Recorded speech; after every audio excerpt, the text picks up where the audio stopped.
ગીર સોમનાથના સુપાસી ગામે વિશ્વ રેકોર્ડ યોજનાર આહિરાણી મહારાજ સ્મૃતિ મહોત્સવ યોજાયો હતો, જેમાં 8500 જેટલી આહિર સમાજની બહેનો તેમજ બિહાર, યુપી સહિત અન્ય રાજ્યોના આહિરોની ઉપસ્થિતિમાં સ્મૃતિ મહોત્સવ યોજાયો હતો।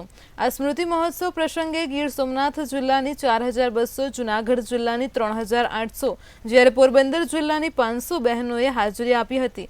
આ કાર્યક્રમની શરૂઆત પહેલા દીપ પ્રાગટ્ય કરવામાં આવ્યું હતું અને ત્યારબાદ અભય જોટવાએ સ્વાગત પ્રવચન કર્યું હતું। મહારાષ્ટ્રમાં ભાગ લેનાર બહેનો અને આ મહારાષ્ટ્રમાં સંગીત આપનાર કલાકારોને પ્રશસ્તિ પત્ર અને શિલ્ડ આપી શાલ ઓઢાડી સન્માનિત કરવામાં આવ્યા હતા।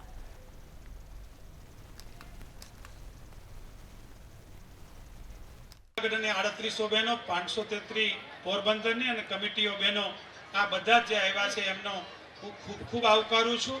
અને હંમેશને માટે સમાજ છે એ માત્ર પોલિટિકલ લીડર્સ અને પૈસા પાર્ટીના સન્માન કરતા હોય તે વ્યાજબી નથી। સાથે સાથે કલાકારોનું, લેખકોનું, પત્રકારોનું, સાધુનું, પ્રોફેસરોનું, ડોક્ટરોનું, વિશેષજ્ઞોનું, રાજુભાઈ બધાનું જો સન્માન થાય તો જ એને સમાજ કહેવાય।